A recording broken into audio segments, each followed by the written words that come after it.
Tonight, I see some people giving some shout outs, and it's definitely worth doing. Will Johnson, and I told you, Des, I told you that kid was special. And he is and I believe he's a true freshman, if I'm not mistaken, or he could be a redshirt freshman, but I think he's a true I think freshman. he's a true freshman. Yeah. I mean, that kid is, if he continues on the trajectory that he's on, by the time he is eligible to leave college, he's going to be potentially make himself a lot of money someday. I'm not even He sure really is. he needs to improve his level at all. I think if he literally stays the same for the next 2 years, I think he's still going to make himself a whole lot of money. That second interception that he had, what like I tweeted it real time. I'm like, there are NFL corners who don't make that play. That Yep. was incredible. To see to just to because it's one thing to make a good break on a ball and and break it up whatever, but it's another thing because you're running at the ball at like a point. Essentially, you're trying to get to the ball the same time the receiver is, or a split second quicker. You have to anticipate you're going to run into the receiver. You get in, you know what I mean? It's just so difficult that in a split second to be able to make the break, make the interception. Like it was incredible. That's probably Risky. one of the best picks I've seen by a corner probably all year. And like I said, there's NFL guys who can't do that.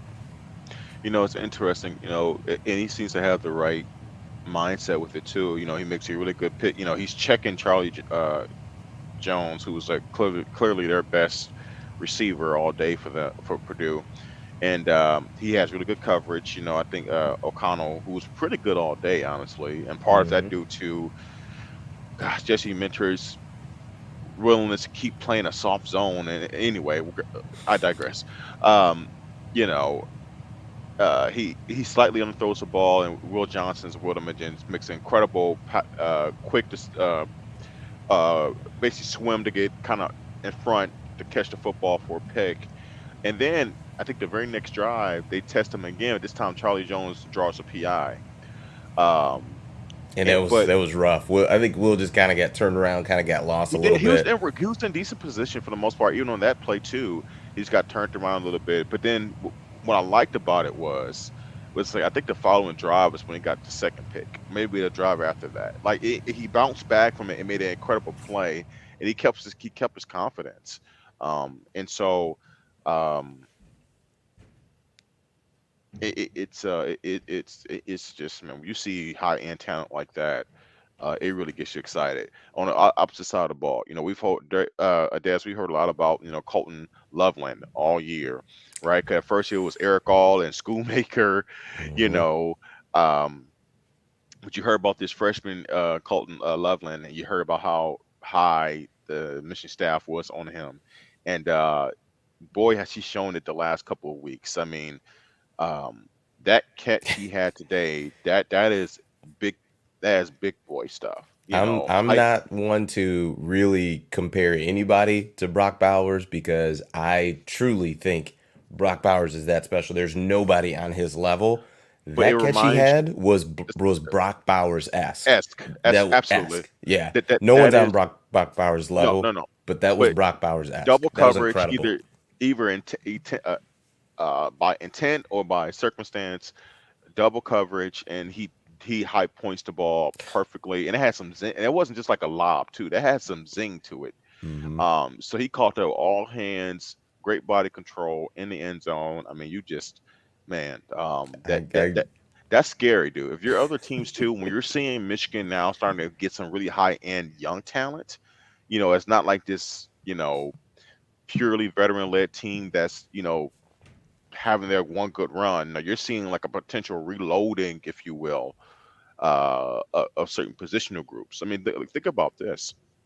You go from, Hassan Haskins with Blake Corn, then to Blake Corn with Dalvin Edwards, and you're gonna have Dalvin Edwards, and who knows is going to step up and be the other running back next year. Is it C.J. Stokes that steps up and be that second guy when tandem with Dalvin Edwards?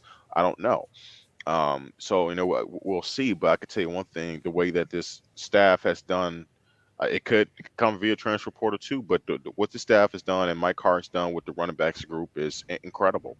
You know, Donovan Evers gave Mike Hart a shout out, rightfully so, doing his interview at the podium because of the job he does there. So, you know, they're doing what we've been asking. That they've been recruiting well, and they've now seemed to find ways to help these kids to develop extremely well as well. Um, in an offensive line, I mean, the way they've recruited and built the offensive line. Um, it's going to be really hard for them to replace a All American center. So I don't anticipate them doing that again. But that doesn't mean that they can't still be really good. Well, and think about it too.